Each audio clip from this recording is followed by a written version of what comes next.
Starting recording in 3, 2, 1.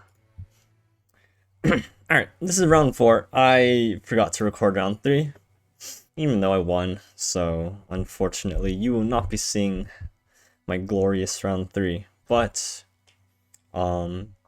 as this round begins, and I will skip forward. Yep, there you go. We have what I would still consider a really poor matchup. We have Lulu Zed, Ezreal Draven, and Sivir Auction Ionia. Now, the reason why this is rough is Ezreal is again we know what our opponent's gonna ban. They're just gonna ban Sivir Auction Demacia, and we're gonna be put into a position where we need to play Lurk and Azir Aurelia. And currently, those aren't all great. Those are like okay, it's unfavored into Lulu Zed. It's rough into Draven, and it's not the best and not the easiest into Sivir Auction. And so in this spot, I'm not quite sure what I'd ban. And this is kind of rough. From a straight power level, I think Sivir Auction is really strong, but I've noticed a few key things. They're on only 2 flurries and only 2 ghosts. That means their kill potential, their KO potential, is a lot lower. Looking at this Ezreal Draven list, they're actually on 2 Time Minders, so they've upped the amount of spells that will ping multiple units. And what that is good against is, say against Lurk, they can damage my units really easily to set up Flocks and Scorched Earths, and they can clear 1/1s like the Fearsome units really easily. Against Azir Aurelia, that sometimes relies on units like Sparring Student or Greenglade Duo, they can just open with Time Miner, which is a very low mana cost commitment compared to a card like Static Shock, to start their turn off, and if they can pick off cards like Sparring Student, the Greenglade Duo, then it's very hard to stick a very threatening board against them. Not only that, they have a lot of removal tools to deal with Aurelia and such. And then finally, of course, we have the Menace of Lulu Zed. Just a completely terrible matchup for my lineup if they get the right hands. And so we're presented with some really terrible options. But I think out of the 3, I think the ban is not going on Sivir Auction. With the Lurk lineup, I am at least somewhat confident in it. At least, like, maybe I can squeak out a 45, 55, 50-50. But the rest is going to be very rough. So that leaves the decision, do I ban Draven or do I ban Lulu Zed? And again, because I 2-1'd Lulu Zed, or I 2-0'd Lulu Zed in round 1, I might have just been a little bit overconfident. I was very worried about the Draven matchup, but I know against Azir Aurelia, the Draven player has to play it pretty darn well in order to beat it if I get a good draw. And the Lurk matchup, I can, at least sometimes win. So maybe I shouldn't have banned this, but if I was playing against Lurk, they're on 2 Thorns and 3 Sentries, so 5 stuns, 5 ways of punishing development, plus the Tri-Beams, it's going to be rough. So ultimately, I decide to ban the Draven, and I think if I had to redo it, I might have just banned Lulu Zed. And this is a slight spoiler, I might have only just changed this decision because I ended up losing this round. But I think if I went back to do it, I maybe would have just took the chance with Draven and just ban Lulu Zed, because I think Lulu Zed, once it goes off, you can't really stop it. Whereas, with Ezreal Draven, maybe they don't draw their Tri-Beams, maybe they don't have Draven on 3, there's a few more things that can go wrong, and maybe they just don't have the right removal tools at the right moment, and that's just a little bit of a gamble. But in the end, I just decided to ban Draven. So with that in mind, we can just jump into round 1.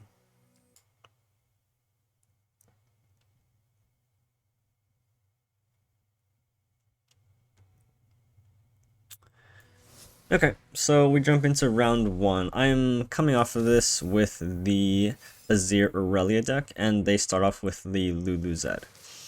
And you guys seen in round 1 how I was able to kind of just beat down on the Luluzed player with a double sparring student hand into Aurelia into Azir. And that's what I'm trying to mull for. I ditched the 2-drops. Elusives don't do anything here. They have their elusives. I can't try to OTK them with elusives. That's not happening. So I kick everything, and boy does this hand suck. You have Deus on 2, which against an aggro deck you generally want to avoid playing, and then you have double Shapestone. Now this Azir is okay, but missing multiple 1-drops to play out is going to make me fall a little bit behind on tempo, because if I'm forced to play this Deus on 2, I feel pretty far behind. Twin Disciplines, another dead card, so now I'm just forced into this Deus. This does allow me to Shapestone onto my Azir as a blocker, so long as he doesn't go too wide. And oh, he has a Young Witch as well. Is there any way this could get any worse? Sparring Student now is too late of a draw. I needed it on a turn where I could develop, and he has that as well. So yeah, this is a flip Zed. This is trouble, unless he doesn't hook it and I get a Shapestone, but I think he's a little bit too aware of that possibility. And he drags such. I think he should have buffed the Zed just to push 2 more damage, but I think his reasoning here was just damage the Azir by 1 more, which I don't particularly agree with, but I'm not the one to say when I'm in such a horrid spot. And so I have I have Aurelia at least, maybe that bails me. I miscount my mana here, thinking I had enough to play Duet plus Shapestone, which I did not. And so this, in reality, is a little bit of a misstep, but the Aegis comes down, and this is raw. This is not what you want to see on the side of the Aurelia Azir, and there's just not much I can do at this point. He gets to attack with a Zed, pretty much threaten lethal, and this deck is threatening lethal, so I'm forced to block at least something, and then I still don't even have an attack, and then I'm pretty much dead on the open unless I block all the way down. And so as you can see, this matchup is pretty abysmal. And this kind of goes down to what I think what's important to take away from a game like this is that I couldn't do anything during this game, right? I had the bad mulligan, I had the bad draw. Well, I didn't have the bad I think I mulliganed correctly, but I had the bad draws, and he had the good draws. I think what could have done better again is the mulligan. Or not the mulligan, is the bans. I think that potentially banning the Ezdraven instead of allowing him to play the Zed Lulu might give me a better chance, because if they high roll Ezdraven into Azir Aurelia, that's not the same, right? It's a very different, it's not a deck that can just completely beat you down, although in some cases they can, but it doesn't allow for such blowout turns like this, you know, whereas if I had sort of this hand into like a few Mystic shots, into like a Get Excited, then I might be able to stand a better chance, but unfortunately that's not really the case. And that is a mistake that, I don't know, it's hard to gauge how exactly you want to pinpoint where, like, how exactly I got to this position. Is it because I just underestimated how strong Lulu Zed of a deck is against Azir Aurelia, or I overestimated how strong Azir Aurelia is into Lulu Zed? But either way, I think that either just because I didn't play Azir Aurelia enough this season, I just took like a risky gamble and it didn't really pay out. So note to self, I think just being more aware of the bans, especially in some of these more unexpected lineups than I had particularly imagined, would lead a long way. And now we have the 2-0 Sivir auction, which in itself is a pretty tall feat, but definitely doable. I queue in with a Lurk one just because I'm a little bit more familiar with the matchup. I feel better onto Lurk into this matchup, and hoping to snag the victory here.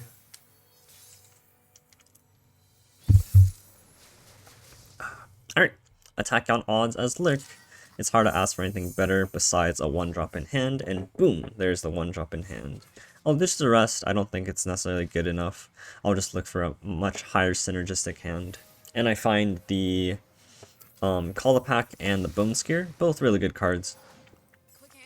And I have the Snapjaw Swarm. I miss Lurk here, which, you know, classic me, missing turn 1 Lurk 3 rounds in a row, but not much we could do there. And yeah, we're in this spot. Now, I snapped this, but if I miss this Lurk again, I just lose the game. But I snap this knowing that I'm so far behind, and I'm not playing I want to save my predict for next turn, and I'm just in a bad spot. And so I force this. If I hit the Lurk, at least I made up for missing Lurk round 1. And I go for another risky play. I skip the predict here because I'm saying that I want to find Rek'Sai or I want to find Pike. This hand is running out of value and I need to use this. Oh, I see. Huh. Alright, I'm actually going to pause this because I forgot that this happened. So we're going to analyze what just happened. I go back to the predict. So, look at this predict, I press the skip button because I don't really want to play any of these. I can't play the 5-drop next turn, and if I curve out all these 1-drops, so let's say just play out my hand 1, 1, 2 next turn, if they go equally wide, I just have nothing left in my hand, and then I'm relying on a top deck. This way I'm giving myself a better chance. Because I think it's important to still realize that even if you skip Lurk, or if you skip the predict, you can still have a pretty high chance of hitting Lurk, and this increases your high roll chances of hitting a champion like Pike or Rek'Sai, which this hand kind of desperately needs, because I do have the Call to Pack, right? So, in this case, the skip on the Lurk, or the skip on the predict, looks really questionable, but ultimately, you know, I don't actually know if it was correct, because I could take the 1-drop, I could curve out if I get a good top deck, or even if I get a bad top deck, I just Call the Pack on the next turn. And so maybe he didn't have the Swarm, and this was just a horrible play.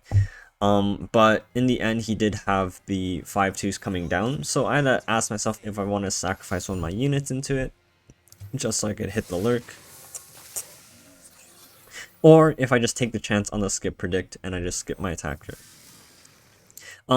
I think, again, reviewing this part, missing this attack is probably very questionable as well, just in the nature of how a deck like Lurk works. Because if you're missing this chance to scale your units, you're falling behind. And what this deck wants to do against Sivir Auction is you want to scale your units to a point that they can't block very well, right? So let's say Sivir has 3 health and they can give it +3 with Twin. You don't want to be attacking with a 5 attack unit. You want to be attacking with a 6 attack unit, right? So it makes their block super awkward. And with each Lurk I miss, I slow down that process just a tad, and it makes it much harder to trade into their units. So I make some really questionable choices here, and then guess what? I skipped the predict and I hit Pike, and well, I kind of wish I hadn't hit the Lurk, because now I can't even Snapjaw Swarm into his Sivir, and this well, it's not the worst case because I can now play Pike and then I have Skewer to shuffle Pike back, but you can see the awkwardness of these plays, right? If I had lurked, if I hit the turn 1 Lurk, I could Snapjaw Swarm this turn for a 3 attack. And if I had lurked the turn prior, I would have hit the Pike Lurk. And so you'll see these are some really weird plays where I miss Lurk or I don't force myself to hit Lurk, that I put myself into some really questionable spots, right? Now, luckily, I did high roll this hand with the Call the Pack. I Call the Pack because I want to develop into this turn. He looks like he's not going to play anything, but I'm still just going to play out my hand with the Red Fin. Now, of course, classic Sivir repertoire, I don't stand a good chance if I just sack this Pike. But he stuns here, and I expect him to just have a second spell to back up. I'll at least threaten the Sivir and try to force out like a twin here. That's pretty much the only card he could have to save it. And so, actually, never mind, I lied, Shapestone. So he forced out a Shapestone, which is okay because Shapestone has so much power on the offensive turn. And, you know, for its cost, it does very little to boost the health. Lowering Sivir's health also makes it more easier to kill it in the future, which is nice. Look at this hand, I have a very interesting turn. I do want to play the Snapshot Swarm this turn, but what this allows me to do is I get a block with Pike because I kind of want to Skewer plus Snapshot Swarm, right?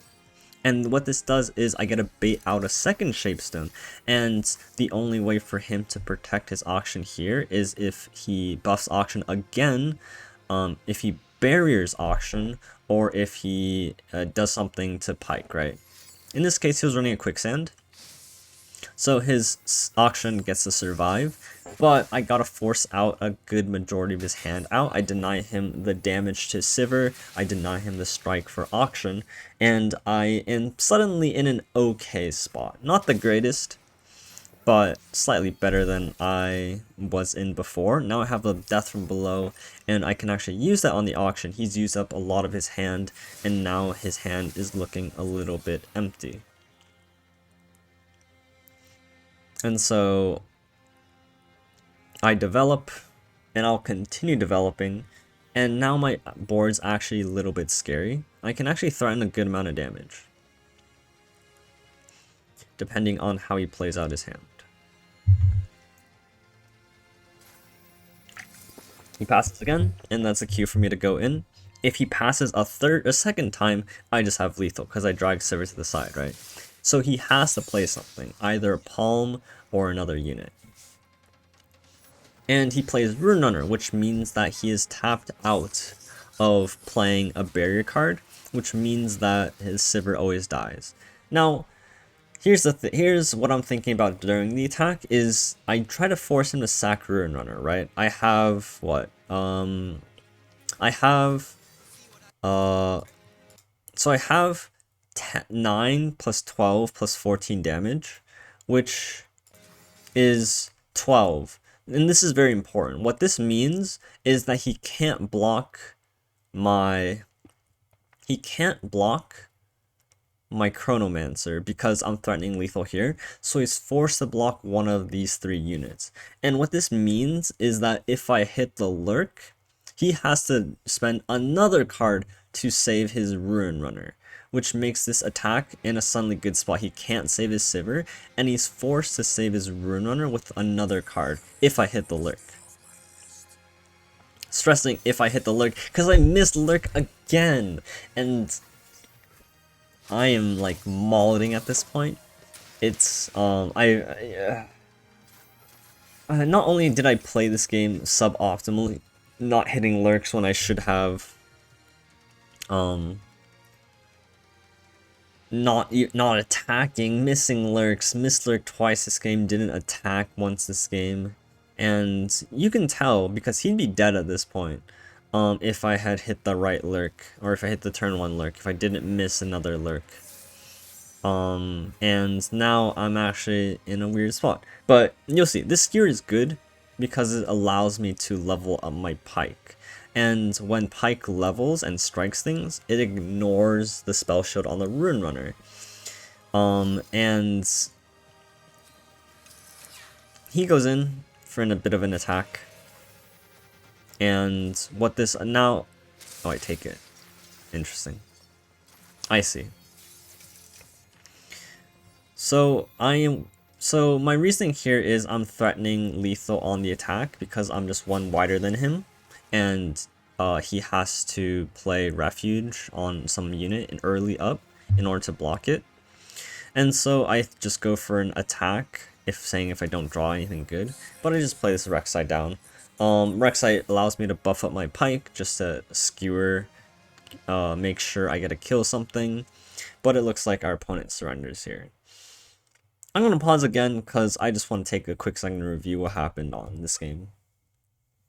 There were things that were out of my control, missing Lurk twice on attacks that would have benefited me had I hit them.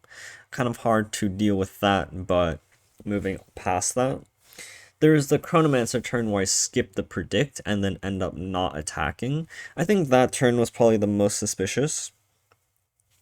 The decision came down to whether or not I wanted to sack one of my units for a chance at hitting a Lurk. And now you can, it just so happened that I skipped the Lurk predict and Pike was on top of my deck. And in other situations, I would just always attack there. But knowing that I had to trade down my board against a Sivir deck, knowing that I'd help him level up his Sivir, and knowing that I need units to be able to block on my defensive turns, it makes it very hard for me to make a good judgment decision there of whether or not it's worth to sack like a 3-2 or a 2-3 into his 5-2.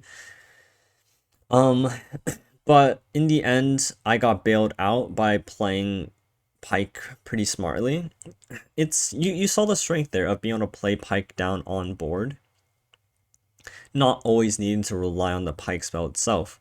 The Pike allowed me to value block into auction, which needed him to force out more combat tricks, and then I baited him into the skewer and then force out another combat trick, and then I had the Snapjaw Storm, right? When you have skewer in your hand and Snapjaw Storm, or skewer and like Call the Pack, or skewer and Bloodbait, then you can get pretty creative with how you want to sequence out some of your turns. And I think this was a good example of just that. So moving on to the third game.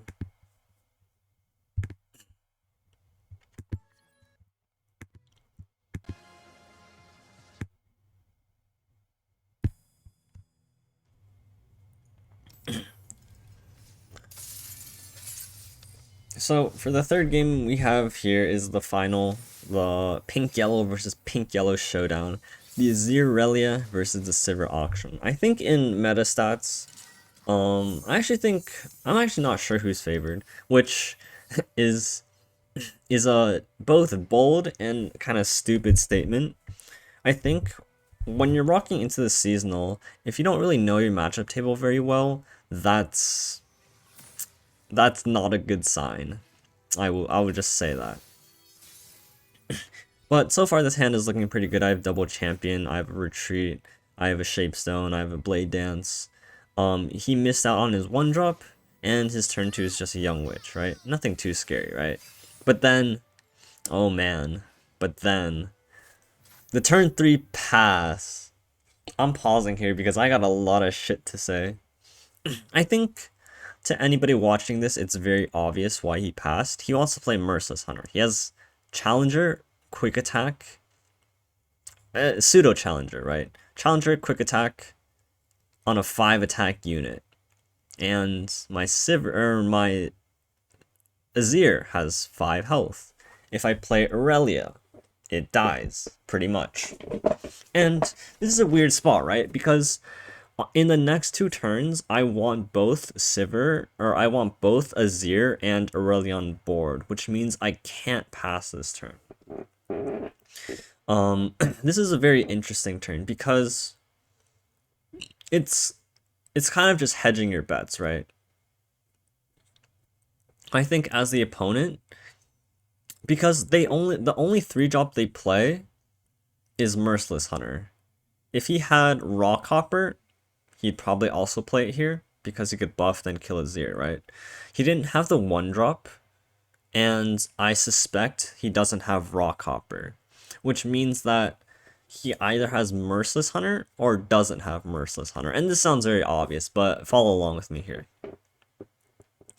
Regardless of what he has in his hand, I need to also consider my game plan. I need to play Azir now and then play Aurelia next turn, because if I don't, I am going to be very far behind. I can't just do nothing with my first 3 turns. This is very crucial. If I skip this turn again, I am missing out on a lot. And then next turn, I just play Azir. And then if he has Merciless Hunter, he just does it next turn, and then I'm in the same spot. And so I think I realize here that if he has Merciless Hunter, I just almost guaranteed lose. Like, it's very hard. I could double Shapestone, I could Recall Retreat, but that's gonna put me back either mana or cards. And at this point, I can't really risk either. So I come to the realization that if he has Merciless Hunter here, I probably just accept my loss. And so I am playing for the fact that he does not have Merciless Hunter, because from his side, I think this is a really good play from him passing, regardless of if he has Merciless Hunter or not, because I feel like I'd be forced to play. So I will resume. That was my explanation of what is going through my head at this turn. And I think we can debate this all day long if it's right or wrong. But I think whether or not... I think this is right to play Azir here. It doesn't really matter, honestly, because if he has Merciless Hunter, I'm just going to recall, retreat it, or return it. So I just play Azir out and just hope for the best. Well, okay, so another thinking was that if I play Azir here, I have the option of double Shapestoning and potentially catching him off guard. And so we just see. Nope, he has the Merciless Hunter as we suspected. Very rough, not much we can do here. So now the interesting question becomes, what do we do now? And it's obvious he's going to challenge it, and it's obvious we have to save this Azir. We cannot let this Azir die. And we have two options. We could double Shapestone, and if he doesn't have Shapestone in response, we get a trade. And that might be pretty good for us, right? But if he has a Shapestone, and we spend 2 Shapestones to not even kill his Merciless Hunter, and Azir still has Vulnerable, Azir's dying next turn, right? And we lose Shapestones, which, you know, aren't great without a Deus in hand, or Deus on play, but might prove handy to actually make value trades down the line. And so we just go for the retreat here. And, yep, we spent all our mana just to do nothing. We play out Azir, we play an Irelia. Yeah, this it's not very great. Defiant Dance doesn't send back Sivir, doesn't send back Rune Runner. And we're just hoping for the best of that. Oh, Sivir comes down. And so we just go in for the attack here with the Irelia. He can't buff Shapestone because we're going to Shapestone back.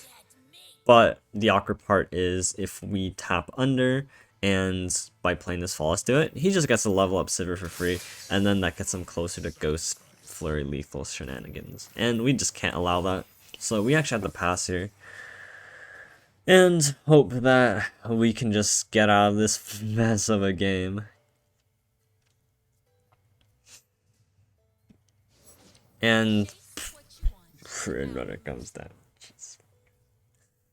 We just can't catch a break. He just curves 2 into 3 into 4 into 5, and it's just it's a fucking mess, I gotta say. There's not really any good plays. We need a unit to try to block his Merciless. We can't block with the Rally here.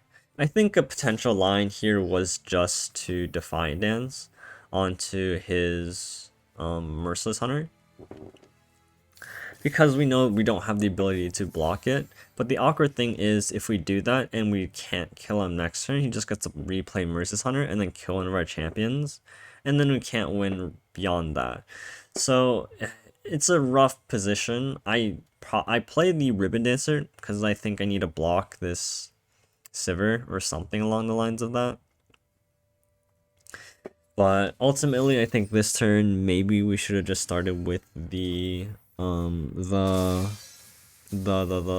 what's it called? I'll remember its name. The recall. And this is a weird spot. I'm not sure why I didn't block there just to save myself 5 health. But I think recognizing that saving my health there didn't really matter. I just had to kill him this turn. Because I was just dead on next turn. And saving this 2 on attack might just make the difference. But I think we're dead here. It's gonna be very hard to kill him, especially through his Rune Runner plus Sivir that just have so much health. This shape stone doesn't even +3 attack. And we still end up recalling the Merciless. Because we missed out on the Flawless Duet on turn 4, we're very behind on our champions, and this is just really awkward. I think that had I don't even know. I can't ban this deck. I just can't ban this deck. And at the end, I talked about this a little bit in my first video. I think my lineup was just really awkward. It targeted too few things. It was too narrow in what it targeted and what it wanted to be that I just got rolled by some of these more random lineups. And this is exactly the case of that. I had three decks that my opponent brought that I wanted to ban all of them. I did not want to see a single one of them, and I did not want to play into a single one of them. And when that's your sort of tournament strategy, that's not really going to fly. And he has another unit here. I have to kill him this turn, mind you. And I just can't. His board is too wide and too tall. And this is just kind of the end. I tried one last attempt to value trade here. But if he saves it here, then we just really don't have a chance.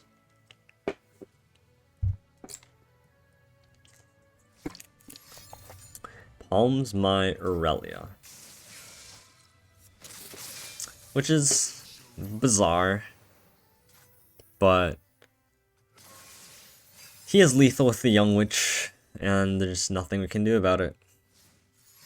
And he has the Ghost, so just very awkward, and not much we could do there. And that's the end of this round. Just 1-2, so unfortunate.